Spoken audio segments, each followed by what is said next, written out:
Hi all my beautiful viewers, welcome back to Pavitra's beauty blog. ನಾನು ನಿಮ್ಮ ಪ್ರೀತಿಯ ಪವಿತ್ರ.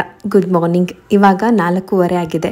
Most of the time ನನ್ನ ದಿನ ಎಷ್ಟು ಬೇಗ ಶುರು ಆಗುತ್ತೆ. ಪ್ರಗತಿ ಸ್ಕೂಲಿಗೆ ಹೋಗ್ಬೇಕಂತ ಅಂದರೆ ನಾನೊಂದಿಷ್ಟು ಬ್ರೇಕ್ಫಾಸ್ಟ್, ಲಂಚ್ ಪ್ರಗತಿನ ರೆಡಿ ಮಾಡಬೇಕು. ಒಂದು ಚಿಕ್ಕ ಮಗು ಇದೆ ಅಂದಾಗ ಈ ಟೈಮಿಂಗ್ಸ್ ನಾನು ಕವರ್ ಮಾಡಲೇಬೇಕಾಗುತ್ತೆ. ಅರ್ಲಿ ಮಾರ್ನಿಂಗ್ ಎದ್ದೇಳೋದು ಅಂತ ಅಂದರೆ ಸ್ವಲ್ಪ ಕಷ್ಟನೇ ಆಗುತ್ತೆ. ಬೆಳಗ್ಗೆ ಎದ್ದ ತಕ್ಷಣ ಸ್ವಲ್ಪ ಫ್ರೆಶ್ ಅಪ್ ಆಗಿಬಿಟ್ಟು ಬಿಸಿ ನೀರು ಕುಡಿತೀನಿ. ಇದರಿಂದ ನೈಟ್ ಊಟ ಮಾಡಿದಾಗ ನಂಗೆ ಒಂದು ಸ್ವಲ್ಪ ಏನಾದರೂ ಬೆಳಗ್ಗೆ ಬೇಗ ಎದ್ದ ತಕ್ಷಣ ಅನ್ಈಸಿ ಫೀಲ್ ಆಗ್ತಾ ಇದ್ರೆ ಅದು ಕಡಿಮೆ ಆಗುತ್ತೆ. ನೈಟೇ ನಾನು ಕಾಬೂಲ್ ಕಡಲೆನ ನೆನೆಸಿದ್ದೀನಿ. ಇವತ್ತು ಒಂದು ಒಳ್ಳೆಯ ಬ್ರೇಕ್ಫಾಸ್ಟ್ ಲಂಚ್ ಬಾಕ್ಸ್ ಐಡಿಯಾನ ನಿಮ್ಮ ಜೊತೆ ಶೇರ್ ಮಾಡ್ಕೊಳ್ತೀನಿ. ಬನ್ನಿ ನನ್ನ ಪ್ರೊಡಕ್ಟಿವ್ ಡೇನ ಶುರು ಮಾಡೋಣ.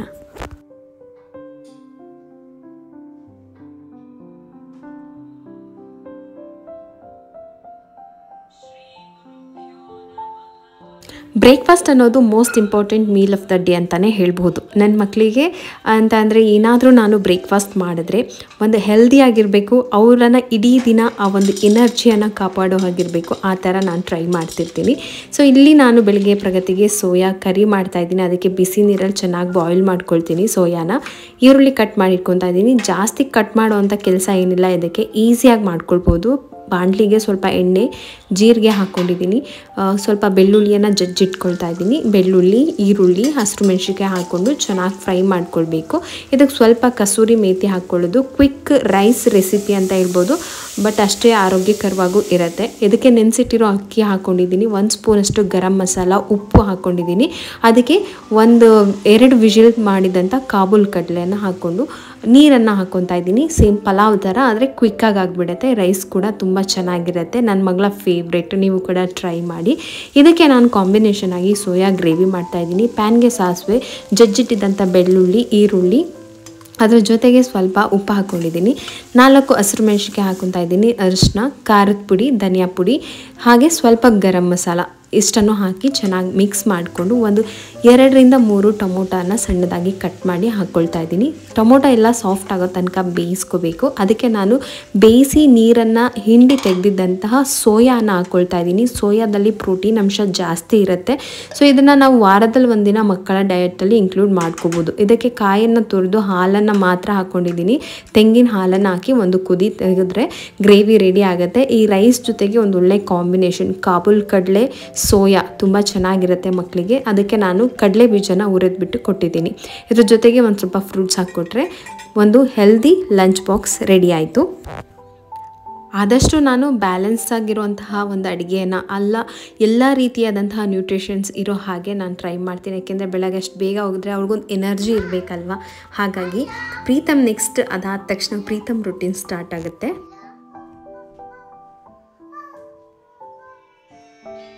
ನಾನು ಲಾಸ್ಟ್ ವೀಕಲ್ಲಿ GKVKಗೆ ಹೋದಾಗ ಪ್ಯೂರ್ ಜೇನುತುಪ್ಪ ತೊಗೊಂಡು ಬಂದಿದ್ದೆ. ಅದನ್ನು ಪ್ರೀತಮ್ಗೆ ಅರ್ಲಿ ಮಾರ್ನಿಂಗ್ ಒಂದು ಸ್ವಲ್ಪ ಕೊಡ್ತೀನಿ ಡೈಲಿ. ಇದರೊಳಗೆ ಆ್ಯಂಟಿ ಆಕ್ಸಿಡೆಂಟ್ ಜಾಸ್ತಿ ಇರುತ್ತೆ, ಮತ್ತು ಇದರೊಳಗೆ ನ್ಯಾಚುರಲ್ ಶುಗರ್ ಇರೋದ್ರಿಂದ ಮಕ್ಕಳಿಗೆ ಬೆಳಗ್ಗೆನೇ ಕೊಡೋದ್ರಿಂದ ಒಂದು ಎನರ್ಜಿ ಬೂಸ್ಟ್ ಆಗುತ್ತೆ ಅಂತ ಹೇಳ್ಬೋದು. ಒಂಥರ ಸೋರ್ಸ್ ಆಫ್ ಎನರ್ಜಿ ಅಂತಲೇ. ಅದನ್ನು ನಾನು ಡೈಲಿ ಪ್ರೀತಮ್ಗೆ ಸ್ವಲ್ಪ ಕೊಡ್ತಾಯಿದ್ದೀನಿ. ಅದಾದ ನಂತರ ಅವನಿಗೆ ಸ್ವಲ್ಪ ಹೊತ್ತು ಆಟ ಆಡೋದಕ್ಕೆ ಬಿಡ್ತೀನಿ. ಅವನಿಗೆ ಒಂದು ಸ್ವಲ್ಪ ಮೈಂಡ್ ಡೈವರ್ಟ್ ಆದ ತಕ್ಷಣ ಆರಾಮಾಗಿ ಆಟ ಆಡೋಕೆ ಕೂತ್ಕೊಳ್ತಾನೆ. ಈಗ ಅವನಿಗೆ ಹಾಲನ್ನು ರೆಡಿ ಮಾಡ್ಕೊಳ್ತಾ ಇದ್ದೀನಿ. ಫಸ್ಟು ಹಾಲನ್ನು ಕೊಡೋಕ್ಕೂ ಮೊದಲಿಗೂ ಕೈಯನ್ನು ನೀಟಾಗಿ ತೊಳ್ಕೊಳ್ಬೇಕು. ಅದಾದಮೇಲೆ ನಾವು ಹಾಲನ್ನು ಕೊಡ್ಬೋದು. ಇಲ್ಲಿ ನೀವು ಕೇಳ್ಬೋದು, ಇವಾಗ ಯಾಕೆ ಪ್ರೀತಮ್ಗೆ ಫಾರ್ಮುಲಾ ಮಿಲ್ಕ್ ಅಂತ. ಪ್ರೀತಮ್ಗೆ ಅನ್ನೋದಕ್ಕಿಂತ ನೀವು ಚಿಕ್ಕ ಮಕ್ಕಳಲ್ಲಿ ಯಾರಾದರೂ ಬಿಲೋ 6 ಮಂತ್ಸ್ಗಿಂತ ಮೇಲೆ 1.5 ವರ್ಷ 1 ವರ್ಷದ ಇರೋ ಮಕ್ಕಳಿಗೆ ಇದು ನಾನು ರೆಕಮೆಂಡ್ ಮಾಡ್ತೀನಿ. ಲಾಸ್ಟ್ ಒಂದು ಸರಿ ಕೂಡ ಹೇಳಿದ್ದೆ ಪ್ರೀತಮ್ಗೆ ಫಾರ್ಮುಲಾ ಮಿಲ್ಕ್ ಯಾವ್ದು ಕೊಡ್ತಾ ಇದ್ದೀನಿ ಅಂತ ಹೇಳ್ಬಿಟ್ಟು ಡೆಕ್ಸೋಲಾಕ್ ಕೊಡ್ತಾ ಇದ್ದೀನಿ. ಯಾಕೆ ಅಂತ ಅಂದರೆ ನಾನು 11 ಮಂತ್ಸ್ಗೆ ಬ್ರೆಸ್ಟ್ ಫೀಡ್ನ ಸ್ಟಾಪ್ ಮಾಡಿದ್ದು ಕಾರಣಾಂತರದಿಂದ ಅಂತ ಎಲ್ಲರಿಗೂ ಗೊತ್ತು. ಸೊ ಅಲ್ಲಿಂದ ನನಗೆ ಒಂದು ಏನು ಅಂತಂದರೆ ಬ್ರೆಸ್ಟ್ ಮಿಲ್ಕ್ ಎಷ್ಟು ಇಂಪಾರ್ಟೆಂಟ್ ಅಲ್ವಾ. ಸೊ ಫಸ್ಟ್ ಪ್ರಿಫರೆನ್ಸ್ ನಾವು ಯಾವಾಗಲೂ 2 ಇಯರ್ಸ್ ತನಕ ಬ್ರೆಸ್ಟ್ ಮಿಲ್ಕೇ ಕೊಡ್ತೀವಿ. ಬಟ್ ನನ್ನ ಕೇಸಲ್ಲಿ ಹಾಗಾಯ್ತಲ್ಲ ಅಂತ ಹೇಳ್ಬಿಟ್ಟು ನಾನು ಒಂದು ಬೆಸ್ಟ್ ಫಾರ್ಮುಲಾ ಮಿಲ್ಕ್ ನೋಡಿದಾಗ ನನಗಿದು ಅನ್ನಿಸ್ತು. ಸೊ ಅದಕ್ಕೆ ಅಂದರೆ ಅನಿವಾರ್ಯವಾಗಿ ನೀವು ಡಾಕ್ಟರ್ ಹತ್ರ ಹೋದ್ರೂ ಕೂಡ ಅವರು ನೆಕ್ಸ್ಟ್ ಆಪ್ಷನ್ನೇ ಬ್ರೆಸ್ಟ್ ಮಿಲ್ಕ್ ಬಿಟ್ಟರೆ ಫಾರ್ಮುಲಾ ಮಿಲ್ಕ್ ಚಿಕ್ಕ ಮಕ್ಕಳಿಗೆ ಸಜೆಸ್ಟ್ ಮಾಡ್ತಾರೆ. ಸೊ ಇದು ಲಾಸ್ಟ್ ಸ್ಟೇಜ್ ಒಂದಿತ್ತು, ಫಿನಿಶ್ ಮಾಡಿಬಿಡೋಣ ಅಂತ ಹೇಳ್ಬಿಟ್ಟು ನಾನು ಯೂಸ್ ಮಾಡ್ತಾ ಇದ್ದೀನಿ. ಚೆನ್ನಾಗಿ ಕುದೀತಾ ಇದೆ. ಇದಕ್ಕೆ ನಾನು ಮಿಕ್ಸ್ ಮಾಡಿ ಕೊಡ್ತೀನಿ. ಎಲ್ಲ ಟೈಮು ಇದನ್ನು ಕೊಡಲ್ಲ, ಮಾರ್ನಿಂಗ್ 1 ಟೈಮ್ ಅಷ್ಟೇ ನಾನು ಇದು ಕೊಡ್ತೀನಿ. 0 6 ಮಂತ್ಸಿಂದನೂ ಮಕ್ಕಳಿಗೆ ಕೊಡ್ಬೋದು ಇದನ್ನು. ಫಸ್ಟ್ ಬಿಫೋರ್ 6 ಮಂತ್ಸಿಂದ ಅಂತ ಇದೆ. First stage, second stage, third, fourth ಸ್ಟೇಜ್ವರೆಗೂ ಇರುತ್ತೆ. ಈ ಥರ ಏನಾದರೂ ಪ್ರಾಬ್ಲಮ್ ಆಗಿ ಅನಿವಾರ್ಯವಾಗಿ ಯಾರಾದರೂ ಏನಾದರೂ ಫಾರ್ಮುಲಾ ಮಿಲ್ಕ್ ಕೊಡ್ತಾ ಇದ್ದೀನಿ ಅಂತ ಅಂದರೆ ನೀವು ಡೆಕ್ಸೋಲಾಕ್ ಟ್ರೈ ಮಾಡ್ಬೋದು. ಯಾಕೆಂತಂದರೆ ಇದರೊಳಗೆ 36 ವೈಟಲ್ ನ್ಯೂಟ್ರಿಯೆಂಟ್ಸ್ ಇರುತ್ತೆ. ಸೊ ಲಾಸ್ಟ್ ಇದೆ ಎಲ್ಲ ಮುಗಿಸ್ಬಿಡೋಣ ಅಂತ ಹೇಳ್ಬಿಟ್ಟು ಕೊಡ್ತಾ ಇದ್ದೀನಿ ಅಷ್ಟೇ. ಈ ಬ್ಯುಸಿ ಲೈಫಲ್ಲಿ 2 ಮಕ್ಕಳನ್ನ ನೋಡಿಕೊಂಡು 2 ಮಕ್ಕಳಿಗೆ ಬ್ಯಾಲೆನ್ಸ್ ಡಯಟ್ ಇರುವಂತಹ ನ್ಯೂಟ್ರಿಷನ್ ಇರುವಂತಹ ಊಟಗಳನ್ನು ಕೊಡಬೇಕಾಗತ್ತೆ. ನನ್ನ ಮಕ್ಕಳಿಗೆ ನಾನು ಕೊಡ್ತಾ ಇದ್ದೀನಿ ಪ್ರೀತಮ್ಗೆ ಡೆಕ್ಸೋಲಾಕ್ ಅವರ ಈ ಒಂದು ಫಾರ್ಮುಲಾ ಮಿಲ್ಕನ್ನು. ಇದು ಮಗುವಿನ ಬೆಳವಣಿಗೆಗೆ ಸಹಾಯ ಮಾಡುತ್ತೆ, ಜೊತೆಗೆ ಮಗುವಿನಲ್ಲಿರುವಂತಹ ಗಟ್ ಹೆಲ್ತನ್ನು ಜಾಸ್ತಿ ಮಾಡುತ್ತೆ, ಡೈಜೆಷನ್ ಕೂಡ ಚೆನ್ನಾಗಾಗುತ್ತೆ. ನನ್ನ ಮಗನಿಗೆ ಬೇಕಾಗಿರುವಂತಹ ಎಸೆನ್ಷಿಯಲ್ ನ್ಯೂಟ್ರಿಷನ್ ಕೂಡ ದೊರಕುತ್ತೆ. ಹಾಗಾಗಿ ನಾನು ಈ ಒಂದು ಹಾಲನ್ನು ಪ್ರತಿದಿನ 1 ಗ್ಲಾಸ್ ಕೊಡ್ತೀನಿ. ಪ್ರೀತಮ್ಗೆ ಅಂತ ಅಂದರೆ 2 ವರ್ಷ ಆಗಿದೆ, ಇವಾಗ ಕೊಡಬೇಕು ಅನ್ನೋದಕ್ಕಿಂತ ಚಿಕ್ಕ ಮಕ್ಕಳಿಗೆ ನಾನು ತುಂಬ ರೆಕಮೆಂಡ್ ಮಾಡ್ತೀನಿ. ನಿಮ್ಮ ಮಕ್ಕಳಿಗೆ ಏನಾದರೂ ಅನಿವಾರ್ಯದಿಂದ ಬ್ರೆಸ್ಟ್ ಮಿಲ್ಕ್ ಸ್ಟಾಪ್ ಮಾಡಿದರೆ ಈ ಒಂದು ನ್ಯೂಟ್ರಿಷನ್ ಕಂಪ್ಲೀಟ್ನೆಸ್ಸನ್ನು ನೀಡುತ್ತೆ. ನೀವೇನಾದರೂ ಇದ್ರ ಬಗ್ಗೆ ಬೇಕಂತಂದರೆ ಪ್ಯಾಕೇಜಿಂಗಲ್ಲಿರುವ ಇನ್ಸ್ಟ್ರಕ್ಷನ್ನ ನೋಡ್ಕೋಬೋದು, ಇಲ್ಲ ಅಂತಂದರೆ ಡಾಕ್ಟರ್ನ ಕನ್ಸಲ್ಟ್ ಮಾಡಿ ತೊಗೊಳ್ಬೋದು. ಓಕೆನಾ? ಈ ಪ್ರಾಡಕ್ಟ್ ಬೇಕಂತಂದರೆ ಡಿಸ್ಕ್ರಿಪ್ಷನಲ್ಲಿ ಹಾಕಿರ್ತೀನಿ, ಚೆಕ್ ಮಾಡಿ. ಪ್ರೀತಮ್ಗೆ ಹಾಲು ಕೊಟ್ಟ ತಕ್ಷಣ ಅವ್ನು ಮತ್ತೆ ಇನ್ನೊಂದು ಸ್ವಲ್ಪ ಆಟ ಆಡೋದಕ್ಕೆ ಹೋಗ್ತಾನೆ. ಮಕ್ಕಳಿಗೆ ಹೊಟ್ಟೆ ಹಸ್ದಾಗ್ಲೇ ಅಮ್ಮ ಬೇಕು ಅಂತ ಅನ್ಸೋದು. ಅಷ್ಟರೊಳಗೆ ನೋಡಿದ್ದು ಇವ್ರ ಮನೇಲಿ ರೋವಾ ಎಲ್ಲ ತೆಗೆದು ಎಲ್ಲ ಕಡೆ ತಲೆ ಮೇಲೆ ಹಾಕ್ಕೊಂಡು ಈ ಥರ ಮಾಡ್ತಾಯಿದ್ದ. ನನ್ನ ಹಸ್ಬೆಂಡ್ ಕೂಡ ಹೊರಗಡೆಯಿಂದ ಬಂದರು. ಇವಾಗ ಒಂದು ಚಿಕ್ ಚಾಟ್ ಮಾಡ್ತೀವಿ. ಏನಂತಂದರೆ ಸೋಷಿಯಲ್ ಮೀಡ್ಯಾದಲ್ಲಿ ನಾನು ನೋಡಿರೋ ಕೆಲವೊಂದಿಷ್ಟು ಮಾಹಿತಿಯನ್ನು ಅವ್ರಿಗೆ ಹೇಳ್ತೀನಿ, ಅವ್ರು ನೋಡಿರೋ ಕೆಲವೊಂದಿಷ್ಟು ಮಾಹಿತಿನ ನನಗೆ ಹೇಳ್ತಾರೆ, ಹೀಗೆ ಹಾಗೆ ಅಂತ. ಸೊ ಹೀಗೆ ಮಾತಾಡ್ತಾ ಸ್ವಲ್ಪ ಹೊತ್ತು ಟೈಮನ್ನು ಸ್ಪೆಂಡ್ ಮಾಡ್ತೀನಿ. ನನಗೆ ಒಂದು ಸ್ವಲ್ಪ ಪ್ರಗತಿನ ಸ್ಕೂಲಿಗೆ ಕಳಿಸಿದ್ಮೇಲೆ ಪ್ರೀತಮ್ಗೆ ಒಂದಿಷ್ಟು ಏನಾದರೂ ಕೊಟ್ಮೇಲೆ ನಾನು ಸ್ವಲ್ಪ ರಿಲ್ಯಾಕ್ಸ್ ಮಾಡೋ ಟೈಮ್ ಅದು. ನಾನು ಆಗ ಆರಾಮಾಗಿ ಅಂದರೆ ಫೋನಲ್ಲಿ ಏನಾದರೂ ನೋಡ್ತಾ ಅಥವಾ ಟೀ ಕುಡಿತಾ ಟೈಮನ್ನು ಸ್ಪೆಂಡ್ ಮಾಡ್ತೀನಿ. ಇವಾಗ ನಮ್ಮ ಶಾಪ್ ಇಲ್ಲ ಅಲ್ವಾ, ಹಾಗಾಗಿ ಬೆಳಗ್ಗೆ ಇದ್ದರೆ ನಮಗೆ ಹಾಲಿಂದ ಒಂದು ದೊಡ್ಡ ಪ್ರಾಬ್ಲಮ್. ಡೈಲಿ ಹೋಗಬೇಕಿತ್ತು, ತರಬೇಕಿತ್ತು. ಅದಕ್ಕೋಸ್ಕರ ಇನ್ಮೇಲಿಂದ ಹಾಲನ್ನು ಮನೆ ಹತ್ರನೇ ಹಾಕಿಸ್ಕೊಳ್ಳೋಣ ಅಂತ ಹೇಳ್ಬಿಟ್ಟು ಬ್ಯಾಸ್ಕೆಟನ್ನು ಹೊರಗಡೆ ಕಟ್ತಾ ಇದೆ. ಈ ಥರ ಟೋಕನನ್ನು ಕೊಡ್ತಾರೆ. ಯಾವತ್ತು ನಮಗೆ ಹಾಲು ಬೇಕು, ಎಷ್ಟು ಬೇಕು, 1 ಲೀಟ್ರು 2 ಲೀಟ್ರು, 1 ಟೋಕನ್ಗೆ 1/2 ಲೀಟರ್ ಅಂತ. ನಾವು 2 ಟೋಕನ್ ಇಟ್ಟರೆ 1 ಲೀಟರ್ ಕೊಡ್ತಾರೆ. ನಾವು ಟೋಕನ್ ಇಟ್ಟಿಲ್ಲ ಅಂದರೆ ಅವತ್ತು ಹಾಲು ಹಾಕೋದಿಲ್ಲ. ಈ ಥರ ಏನಾದರೂ ನಾವು ಹೊರಗಡೆ ಹೋಗಿರ್ತೀವಿ, ಇವಾಗ ಹಾಲು ಬೇಕಾಗಿರಲ್ಲ, ಆ ಟೈಮಲ್ಲಿ ನಾವು ಟೋಕನ್ ಹಾಕಿಲ್ಲ ಅಂತಂದರೆ ಅವ್ರಿಗೆ ಗೊತ್ತಾಗುತ್ತೆ ಟೋಕನ್ ಹಾಕಿಲ್ಲ ಅಂದರೆ ಯಾರೂ ಇಲ್ಲ ಅಂತ. ಸೊ ಈ ಥರ ಒಂದು ಸಿಸ್ಟಮ್ ಇದೆ. ಸರಿ ಅಂತ ಹೇಳ್ಬಿಟ್ಟು ನನ್ನ ಹಸ್ಬೆಂಡು ಬೆಳಗ್ಗೆ ಎದ್ದು ರಿಸ್ಕ್ ತೊಗೊಳ್ಳೋದು ಬೇಡ ಅಂತ ಆ ಒಂದು ಟೋಕನನ್ನು ಇಸ್ಕೊಂಡು ಬಂದಿದ್ರು. ನಾನು ಬ್ಯಾಸ್ಕೆಟೆಲ್ಲ ಕಟ್ಟಿದೆ. ಬೆಳಗ್ಗೆ ಎದ್ದು ಬೆಡ್ಡೆಲ್ಲ ರೆಡಿ ಮಾಡಿಕೊಂಡು ಸ್ವಲ್ಪ ರಂಗೋಲಿ ಎಲ್ಲ ಹಾಕ್ಕೊಳ್ಳೋಣ ಅಂತ ಹೇಳ್ಬಿಟ್ಟು ರಂಗೋಲಿ ಹಾಕ್ತಾಯಿದ್ದೀನಿ. ಬೆಳಗ್ಗೆ ಎದ್ದ ತಕ್ಷಣ ಒಂದಿಷ್ಟು ಬೇಸಿಕ್ ಕೆಲಸಗಳಂತ ಇರುತ್ತಲ್ಲ, ಅದನ್ನು ಮುಗಿಸ್ಕೊಂಡ್ರೆ ಮನೆ ನೋಡೋಕ್ಕೂ ಚೆನ್ನಾಗಿರುತ್ತೆ, ನಮಗೂ ಒಂಥರ ಸಮಾಧಾನ ಆಗುತ್ತೆ. ಅದ್ರ ಜೊತೆಗೇ ಬೇರೆ ಕೆಲಸಗಳೆಲ್ಲ ಮೂವ್ ಆಗ್ತಾ ಇರುತ್ತೆ. ಒಂಥರ ಚೈನ್ ಇದ್ದಂಗೆ ಕೆಲವೊಂದಿಷ್ಟು ಕೆಲಸ ಹೋಲ್ಡ್ ಆದರೆ ಇನ್ಮಿಕ್ಕಿದ ಕೆಲಸ ಎಲ್ಲ ಅಲ್ಲಲ್ಲೇ ಪೆಂಡಿಂಗ್ ಆಗಿ ನಿಂತೋಗುತ್ತೆ. ಇದು ನನ್ನ ಎಕ್ಸ್ಪೀರಿಯನ್ಸ್. ಅದ್ರ ಜೊತೆಗೆ ಹೋಗ್ತಾ ಇದ್ರೆ ಕೆಲಸ ಆಗೋದೇ ಗೊತ್ತಾಗೋದಿಲ್ಲ.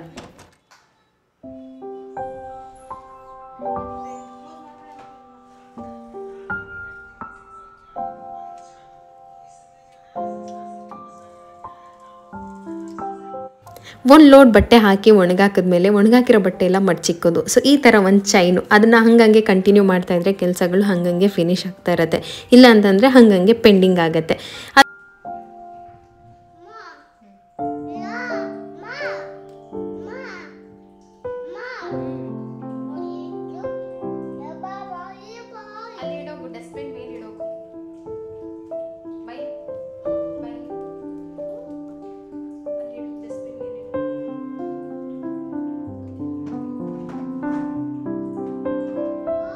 ಸ್ವಲ್ಪ ಕೆಲಸ ಹಾಗೆ ಪೆಂಡಿಂಗ್ ಆಗಿತ್ತು ಅಂತ ಹೇಳ್ಬಿಟ್ಟು ಅದನ್ನೆಲ್ಲ ಮುಗಿಸ್ಕೊತಾ ಇದ್ದೆ. ಟೈಮ್ ಹೋಗಿದ್ದೇ ಗೊತ್ತಾಗಿಲ್ಲ. ಪ್ರಗತಿ ಮನೆಗೆ ಆಲ್ರೆಡಿ ಎಂಟ್ರಿ ಕೊಟ್ಟಾಯಿತು. ಸರಿ, ಮನೆಯಲ್ಲಿ ಇವಾಗ ಸಂಜೆ ಏನಾದರೂ ನಾನು ಹೇಳಿದ್ನಲ್ಲ ಈವ್ನಿಂಗ್ ಸ್ನ್ಯಾಕ್ಸ್ ಏನಾದರೂ ಮಾಡಿಕೊಟ್ರೆ ಮಕ್ಳಿಗೂ ಖುಷಿ ಆಗುತ್ತೆ. ಜೊತೆಗೆ ಸ್ಕೂಲಿಂದ ಬಂದ ತಕ್ಷಣ ಮನೆಯಲ್ಲಿ ಏನಾದರೂ ಮಾಡಿದಾರಾ ಅಂತ ನೋಡ್ತಾ ಇರ್ತಾರೆ. ಸರಿ ಆಯಿತು, ಏನಾದರೂ ಮಾಡೋಣ ಅಂತ ಹೇಳ್ಬಿಟ್ಟು ಸ್ವಲ್ಪ ಪಾತ್ರೆ ಎಲ್ಲ ಇತ್ತು.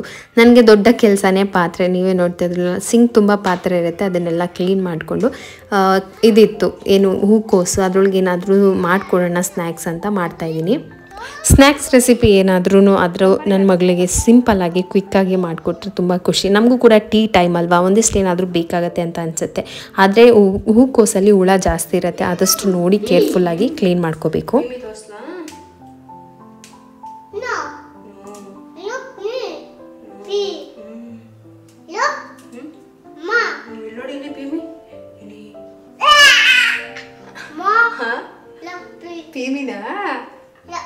Latin sunnir. Koi. Ma. Di. Ma. Koi.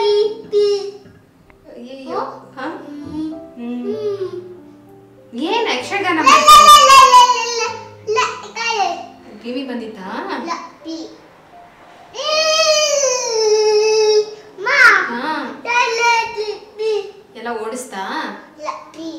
ಎಲ್ಲ ಹೋಯ್ತು Lucky. ಹೋಯ್ತು Lucky. ಖಾಲಿ Lucky. ಖಾಲಿ ಖಾಲಿ Oh. Wow Why? ಅಲ್ಲಿ ಸಣ್ಣ ನೊಣ ಓಡಾಡ್ತಾ ಇದಾವಲ್ಲ ಅದಕ್ಕೆ You ball boy. ಬೆಳಗಿಂದ ಸಂಜೆ ಅಷ್ಟೊತ್ತಿಗೆ ನನ್ನ ಮಗ 1000 ಮೇಲೆ ಅಮ್ಮ ಅಮ್ಮ ಅಂತ ಕರಿತಾನೆ ಅಂತ ಅನಿಸುತ್ತೆ. ಸೊ ನಾವು ಕೂಡ ರೆಸ್ಪಾನ್ಸ್ ಮಾಡ್ತಾ ಇರಬೇಕು, ಇಲ್ಲಾಂದರೆ ಅವ್ನಿಗೆ ಬೇಜಾರಾಗುತ್ತೆ. ಹಾಂ ಹೇಳಪ್ಪ ಹೇಳು ಕಂದ ಅಂತ ಹೇಳ್ತಾ ಇರಬೇಕು. ಹೂಕೋಸ್ಗೆ ನಾನು ಸ್ವಲ್ಪ ಉಪ್ಪು ಹಾಕ್ಬಿಟ್ಟು ಚೆನ್ನಾಗಿ ಬೇಯಿಸ್ಬಿಟ್ಟು ಸೋಸಿ ಎತ್ತಿಟ್ಟಿದ್ದೀನಿ. ಚೆನ್ನಾಗಿ ನಾನು ಹುಳ ಎಲ್ಲ ಚೆಕ್ ಮಾಡ್ಕೊಂಡಿದ್ದೀನಿ. ಜಾರ್ಗೆ ಸ್ವಲ್ಪ ಬೆಳ್ಳುಳ್ಳಿ, ಶುಂಠಿ, ಹಸಿರು ಮೆಣಸಿನ್ಕಾಯಿ, ಸ್ವಲ್ಪ ಜಾಸ್ತಿ ಕೊತ್ತಂಬರಿ ಸೊಪ್ಪು, ಇಷ್ಟೇ. ಇದನ್ನು ರುಬ್ಬಿ ಪೇಸ್ಟ್ ಮಾಡಿಕೊಂಡು ಹೂಕೋಸ್ಗೆ ಹಾಕ್ಕೊಳ್ಳೋದು ತುಂಬ ಚೆನ್ನಾಗಿರುತ್ತೆ. ಈ ಒಂದು ರೆಸಿಪಿಯನ್ನು ನೀವು ಟ್ರೈ ಮಾಡಿದ್ರೆ ಖಂಡಿತ ಗೋಬಿ ಮಂಚೂರಿ ಕೂಡ ಮರ್ತೋಗ್ಬಿಡ್ತೀರಾ, ಆ ಒಂದು ಟೇಸ್ಟ್ ಇರುತ್ತೆ. ಉಪ್ಪು ಹಾಕ್ಕೊಂಡಿದ್ದೀನಿ, ಅದಕ್ಕೆ ಸ್ವಲ್ಪ ಅಕ್ಕಿ ಹಿಟ್ಟು, ಸ್ವಲ್ಪ ಕಡಲೆ ಹಿಟ್ಟನ್ನು ಹಾಕ್ಕೊಂಡಿದ್ದೀನಿ, ಬೋಂಡದ ಹಿಟ್ಟು ಅಂತ ಏನು ಹೇಳ್ತೀವೋ ಅದನ್ನು ಹಾಕಿ ನೀರಂತ ಅಂದರೆ ನಾನು ಏನು ಕೊತ್ತಂಬರಿ ಸೊಪ್ಪನ್ನೆಲ್ಲ ರುಬ್ಬಿದ್ನಲ್ಲ ಅದಕ್ಕೆ ಎಷ್ಟು ಬೇಕೋ ಅಷ್ಟು ನೀರು ಹಾಕ್ಕೊಂಡಿದ್ದೆ. ನೋಡ್ಕೊಂಡು ಹಾಕ್ಕೊಳ್ಳಿ, ತುಂಬ ತೆಳ್ಳಗಾದರೆ ಕೋಟಿಂಗ್ ಬಿಚ್ಚೋಗ್ಬಿಡುತ್ತೆ. ಇದನ್ನು ಎಣ್ಣೆಯಲ್ಲಿ ಡೀಪ್ ಫ್ರೈ ಮಾಡಿಕೊಂಡ್ರೆ ಸೇಮ್ ನಿಮಗೆ ಗೋಬಿ ಮಂಚೂರಿ ಕಬಾಬ್ಗಿಂತನೂ ಟೇಸ್ಟ್ ಡಿಫ್ರೆಂಟಾಗಿ ಬರುತ್ತೆ, ತುಂಬ ಚೆನ್ನಾಗಿ ಬರುತ್ತೆ. ಯಾವಾಗಾದರೂ ಒಂದ್ಸರಿ ಕ್ವಿಕ್ಕಾಗಿ ಈ ಥರ ರೆಸಿಪಿಯನ್ನು ನೀವು ಕೂಡ ಟ್ರೈ ಮಾಡ್ಬೋದು. ಹಾಗೆ ನೀವು ಯಾವುದಾದ್ರೂ ಬೆಸ್ಟ್ ಗೋ ಟು ಮೀಲ್ ಅಥವಾ ಬ್ಯುಸಿ ಡೇಯಲ್ಲಿ ಯಾವ ಥರ ನೀವು ಒಂದು ರೆಸಿಪಿಯನ್ನು ಟ್ರೈ ಮಾಡ್ತೀರಾ ಅಥವಾ ಯಾವ ಥರ ಅಡುಗೆ ಮಾಡ್ತೀರಾ, ಕ್ವಿಕ್ಕಾಗಿ ಮಾಡೋ ಅಡುಗೆ ಯಾವುದಾದ್ರೂ ಇದ್ದರೆ ಕಮೆಂಟಲ್ಲಿ ಹೇಳಿ, ಓಕೆನಾ? ಹಾಗೆ ಉಪ್ಪೆಲ್ಲ ಕರೆಕ್ಟಾಗಿದೆಯಾ ಅಂತ ಚೆಕ್ ಮಾಡೋಣ ಅಂತ ನಾನು ತೊಗೊಂಡೆ. ಸೊ ನಾನು ತೊಗೊಂಡ ತಕ್ಷಣ ನನ್ನ ಮಗಳು, ಅದಾದಮೇಲೆ ನನ್ನ ಹಸ್ಬೆಂಡು, ನನ್ನ ಮಗ ಎಲ್ಲ ಮಾಡೋದಕ್ಕೆ ಮುಂಚೆಗೇ ಒಂದೊಂದು ಪ್ಲೇಟ್ ನಾನು ಮಾಡ್ತಾಯಿದ್ದೆ, ಇಲ್ಲೊಂದು ಪ್ಲೇಟ್ ಖಾಲಿ ಆಗ್ತಾಯಿತ್ತು. ಆ ಥರ ಖಾಲಿ ಆಗ್ತಾನೇ ಇರುತ್ತೆ. ಸೊ ಪ್ರಗತಿ ನೆಕ್ಸ್ಟು.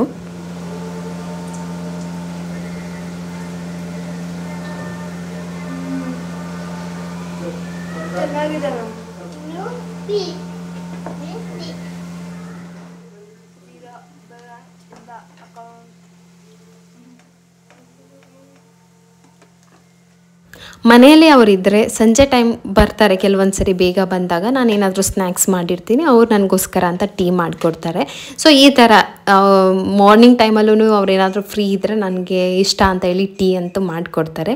ಇವಾಗ ನನ್ನ ಸ್ಟೈಲಲ್ಲಿ ಕ್ವಿಕ್ಕಾಗಿ ಒಂದು ನಾನ್ ವೆಜ್ ಮೀಲ್ ರೆಸಿಪಿಯನ್ನು ಮಾಡ್ತಾಯಿದ್ದೀನಿ. ಅದು ಚಿಕನ್ ಬಿರಿಯಾನಿ ಜೊತೆಗೆ ಚಿಲ್ಲಿ ಚಿಕನ್ ರೆಸಿಪಿ ಮಾಡ್ತಾಯಿದ್ದೀನಿ. ಕ್ವಿಕ್ಕಾಗಿ ನಾನು ಮಾಡೋ ಬಿರಿಯಾನಿ ಇದೇನೆ. ಚಿಕನ್ಗೆ ಸ್ವಲ್ಪ ಅರಿಶಿನ, ಖಾರದ ಪುಡಿ, ಹಾಗೆ ಸ್ವಲ್ಪ ಧನಿಯಾ ಪುಡಿ, ಮೊಸರು ಹಾಕ್ಕೊಂಡು ಸ್ವಲ್ಪ ಉಪ್ಪು ಹಾಕ್ಕೊಂಡು ಚೆನ್ನಾಗಿ ಮ್ಯಾರಿನೇಟ್ ಮಾಡ್ಕೊಳ್ತೀನಿ. ಇದೇ ಚಿಕನ್ಗೆ ಸಣ್ಣದಾಗಿ ಕಟ್ ಮಾಡಿರೋ ಪುದೀನ, ಕೊತ್ತಂಬರಿ ಸೊಪ್ಪು ಹಾಕಿಬಿಟ್ಟು ಒಂದು ಅರ್ಧ ಗಂಟೆ ಅಂತಂದರೆ ಅದು ಪ್ರಿಪ್ರೇಷನ್ ನಡೆಯೋ ತನಕ ಹಾಗೆ ನೆನೆಯೋದಕ್ಕೆ ಬಿಟ್ಟರೆ ಅಷ್ಟೇ, ಕ್ವಿಕ್ಕಾಗಿ ಮ್ಯಾರಿನೇಷನ್ ಆಗಿಬಿಡುತ್ತೆ.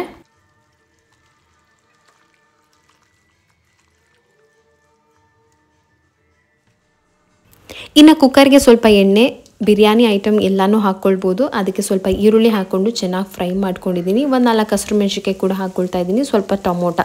ಇದಿಷ್ಟು ಕೂಡ ಚೆನ್ನಾಗಿ ಸಾಫ್ಟ್ ಆಗೋ ತನಕ ಫ್ರೈ ಮಾಡಿಕೊಂಡು ನೆನೆಸಕ್ಕೆ ಇಟ್ಟಿದ್ದಂಥ ಚಿಕನನ್ನು ಇದರೊಳಗಡೆ ಹಾಕ್ಕೊಳ್ಳೋದು. ಬೇಕಂತಂದರೆ ಇದಕ್ಕೆ ಸ್ವಲ್ಪ ಬಿರಿಯಾನಿ ಪೌಡರ್ ಏನಾದರೂ ಮನೆಯಲ್ಲೇ ಹೋಮ್ ಮೇಡ್ ಇದ್ದರೆ ಹಾಕ್ಕೋಬೋದು. ಇಲ್ಲ ಅಂತಂದರೆ ಸ್ವಲ್ಪ ಖಾರದ ಪುಡಿ, ಧನಿಯಾ ಪುಡಿ ಏನಾದರೂ ಎಕ್ಸ್ಟ್ರಾ ನೀವು ಈರುಳ್ಳಿಗೆ ಮಿಕ್ಸ್ ಮಾಡ್ತೀನಿ ಅಂದರೆ ಅದು ಕೂಡ ಮಾಡ್ಕೊಳ್ಬೋದು. ಚೆನ್ನಾಗಿ ಮಿಕ್ಸ್ ಮಾಡಿ ಒಂದು ಕುದಿಬೇಕು. ಉಪ್ಪು ಕೂಡ ಹಾಕಿರ್ತೀನಿ, ಅಡ್ಜಸ್ಟ್ ಎಷ್ಟು ಬೇಕಾಗುತ್ತೋ ಅಷ್ಟು ಎಕ್ಸ್ಟ್ರಾ ಉಪ್ಪು ಹಾಕೋಬೋದು.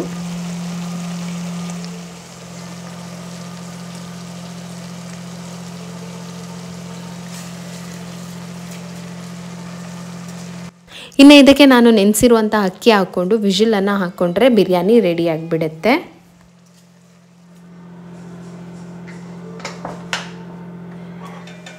ಚಿಲ್ಲಿ ಚಿಕನ್ ಮಾಡೋದಕ್ಕೆ ಒಂದಿಷ್ಟು ನಾನು ಹಸಿರು ಮೆಣಸಿನ್ಕಾಯನ್ನು ರುಬ್ಬಿ ಪೇಸ್ಟ್ ಮಾಡಿಟ್ಕೊಂಡಿದ್ದೆ. ಬಾಣಲಿಗೆ ಸ್ವಲ್ಪ ಎಣ್ಣೆ, ಚಿಲ್ಲಿ ಪೇಸ್ಟ್ ಹಾಕ್ಕೊಂಡಿದ್ದೀನಿ, 4 ಕಟ್ ಮಾಡಿ ಹಾಗೆ ಕೂಡ ಹಾಕ್ಕೊಂಡಿದ್ದೀನಿ. ಕ್ವಿಕ್ ರೆಸಿಪಿ ಇದು ಚಿಲ್ಲಿ ಚಿಕನ್. ಅದಕ್ಕೆ ಚಿಕನ್ ಪೀಸಸನ್ನು ಹಾಕ್ಕೊಂಡು ಚೆನ್ನಾಗಿ ಫ್ರೈ ಮಾಡ್ಕೊಳ್ಬೇಕು. ಆ ಖಾರ ಮತ್ತು ಉಪ್ಪು ಎರಡೂ ಕೂಡ ಚಿಕನ್ಗೆ ಚೆನ್ನಾಗಿ ಇಳಿಬೇಕು, ಅಷ್ಟು ನೀಟಾಗಿ ಫ್ರೈ ಮಾಡಿಕೊಂಡ್ರೆ ಆಗುತ್ತೆ. ಸೊ ಇದೇ ರೆಸಿಪಿಯನ್ನು ನನ್ನ ತಮ್ಮ ಮಾಡಿದ್ದ, ಅದನ್ನು ಕೂಡ ನಾನು ನಿಮ್ಮ ಜೊತೆ ಶೇರ್ ಮಾಡ್ಕೊಂಡಿದ್ದೆ. ಸೇಮ್ ಅದೇ ಥರನೇ ನನ್ನ ಒಂದು ಇದರಲ್ಲಿ ನಾನು ಮಾಡಿದ್ದೆ. ಇದಕ್ಕೆ ಸ್ವಲ್ಪ ಅರಿಶಿನ ಹಾಕ್ಕೊಂಡಿದ್ದೀನಿ, ನೀರನ್ನು ಕೂಡ ಹಾಕ್ಕೊಂಡು ಚೆನ್ನಾಗಿ ಚಿಕನನ್ನು ಬೇಯಿಸ್ಕೋಬೇಕು. ಇಲ್ಲಿ ಕಾರ್ನ್ಫ್ಲವರ್ಗೆ ಸ್ವಲ್ಪ ನೀರು ಹಾಕ್ಬಿಟ್ಟು ನಾನು ಆ ಪೇಸ್ಟನ್ನು ರೆಡಿ ಮಾಡಿ ಇಟ್ಕೊಳ್ತೀನಿ. ಚಿಕನನ್ನು ನೀರಲ್ಲಿ ಹಾಕಿ ಚೆನ್ನಾಗಿ ಬೇಯಿಸ್ಕೊಂಡ್ಮೇಲೆ ಕಾರ್ನ್ಫ್ಲೋರ್ನ ಹಾಕಬೇಕಾಗತ್ತೆ. ನೀರು ಹಾಕಿ ಲಿಡ್ಡನ್ನು ಕ್ಲೋಸ್ ಮಾಡಿ ಚಿಕನ್ ಕಂಪ್ಲೀಟ್ ಬಾಯ್ಲ್ ಆಗೋ ತನಕ ಬೇಯಿಸ್ಕೊಳ್ಬೇಕು. ಅದಾದಮೇಲೆ ಅದಕ್ಕೆ ಸ್ವಲ್ಪ ಸೋಯಾ ಸಾಸ್ ಹಾಕ್ಕೊಂಡಿದ್ದೀನಿ. ಜೊತೆಗೆ ನಾನೀಗ ಕಾರ್ನ್ಫ್ಲೋರನ್ನು ಏನು ಮಿಕ್ಸ್ ಮಾಡಿಟ್ಟಿದ್ನೋ ಅದನ್ನು ಹಾಕಿ ಚೆನ್ನಾಗಿ ಮಿಕ್ಸ್ ಮಾಡಿಕೊಂಡ್ರೆ ಒಂದು ಕೋಟಿಂಗ್ ಆಗುತ್ತೆ. ಸೊ ಚಿಲ್ಲಿ ಚಿಕನ್ ರೆಡಿ ಆಗಿಬಿಡುತ್ತೆ. ಇದು ನನ್ನ ಒಂದು ಕ್ವಿಕ್ ಬ್ಯುಸಿಯಾಗಿ ಏನಾದರೂ ಇದ್ದಾಗ ನಾನ್ ವೆಜ್ ರೆಸಿಪಿ ಇಷ್ಟ ಆಗುತ್ತೆ ಅಷ್ಟೇ. ಇಲ್ಲಿಗೆ ನನ್ನ ಕೆಲಸ ಮುಗಿದ ತಕ್ಷಣವೇ ಆವಾಗಲೇ ಪಾತ್ರೆ ತೊಳ್ಕೊಳ್ಬೇಕು, ಯಾಕೆಂದರೆ ನಾಳೆ ಸ್ಕೂಲಿಗೆ ಕಳಿಸ್ಬೇಕಲ್ಲ ಮಕ್ಕಳನ್ನ. ಸೊ ಯಾವಾಗಲೂ ಅಷ್ಟೇ ರುಟೀನನ್ನು ನಾವು ಆದಷ್ಟು ಫಾಲೋ ಮಾಡಿದ್ರೆ ನಮಗೆ ಕೆಲಸ ಕಡಿಮೆ ಆಗುತ್ತೆ. ಕಿಚನ್ ಯಾವಾಗಲೂ ನನಗೆ ಹಿಂಗೆ ಕೌಂಟರ್ ಟಾಪು ಕ್ಲೀನಾಗಿದ್ದು ಸ್ವಲ್ಪ ಸ್ಪೇಷಿಯಸ್ ಆಗಿದ್ದರೆ ಅಡುಗೆ ಮಾಡೋದಕ್ಕೆ ನಂಗೆ ತುಂಬಾ ಇಷ್ಟ ಆಗುತ್ತೆ. ಸ್ವಲ್ಪ ಪೇಷನ್ಸ್ ಆಗಿ ಅಡುಗೆ ಕೂಡ ಚೆನ್ನಾಗಿ ಮಾಡ್ಕೊಳ್ಬೋದು. ಆದಷ್ಟು ನಾನು ಕಿಚನ್ ಕೌಂಟರ್ ಟಾಪ್ನ ಈ ಥರ ಫ್ರೀಯಾಗಿ ಇಟ್ಕೊಳ್ಳೋಕ್ಕೆ ಟ್ರೈ ಮಾಡ್ತೀನಿ. ಇಲ್ಲ ಅಂತ ಅಂದರೆ ಅದೊಂಥರ ಮೆಸ್ಸಿ ಆದರೆ ನನಗೆ ಇಷ್ಟ ಆಗೋದಿಲ್ಲ. ಸೊ ಕ್ಲೀನ್ ಮಾಡಿ ಎಲ್ಲ ಮುಗಿಸ್ಕೊಂಡೆ. ಫೈನಲಿ ನನ್ನ ಕಿಚನ್ ರೆಡಿ ಆಯಿತು. ಬಿರಿಯಾನಿ, ಚಿಲ್ಲಿ ಚಿಕನ್ ಹಾಗೆ ಮೊಸರು ಬಜ್ಜಿ ಮಾಡ್ಕೊಂಡಿದ್ದೆ. ಇದಿಷ್ಟು ಇವತ್ತಿನ ರೆಸಿಪಿ. ಹಸ್ಬೆಂಡ್ ಹೊರಗಡೆ ಹೋಗಿದ್ರು, ಅವ್ರು ಬರೋ ತನಕ ಇರಲಿ ಅಂತ ಹೇಳಿಬಿಟ್ಟು ನಾನು ಸ್ವಲ್ಪ ಕೆಲಸ ಎಲ್ಲ ಮಾಡ್ಕೊಳ್ತಾ ಇದ್ದೀನಿ. ರೊಟೀನ್ ಅನ್ನೋದು ಎಷ್ಟು ಇಂಪಾರ್ಟೆಂಟ್ ಆಗುತ್ತೆ ಅಂತಂದರೆ ನಿಜವಾಗ್ಲೂ ಒಂದ್ಸರಿ ನೀವೇನಾದರೂ ಶೆಡ್ಯೂಲ್ ಹಾಕ್ಕೊಂಡು ಆ ರೊಟೀನನ್ನು ಫಾಲೋ ಮಾಡ್ಕೊಳ್ಳೋಕೆ ಹೋದರೆ ನಿಮಗೆ ಎಷ್ಟೋ ಬೆನಿಫಿಟ್ ಅನಿಸುತ್ತೆ. ಕೆಲಸಗಳು ಎಷ್ಟೋ ಈಸಿ ಆಗುತ್ತೆ. ನಿಮ್ಮ ಮನೆಯಲ್ಲಿ ಟೆನ್ಷನ್ ಫ್ರೀಯಾಗಿ, ನಿಮ್ಮ ಸ್ಟ್ರೆಸ್ ಫ್ರೀಯಾಗಿ ಕೆಲಸಗಳು ಆರಾಮಾಗಿ ಸಾಗ್ತಾ ಹೋಗುತ್ತೆ.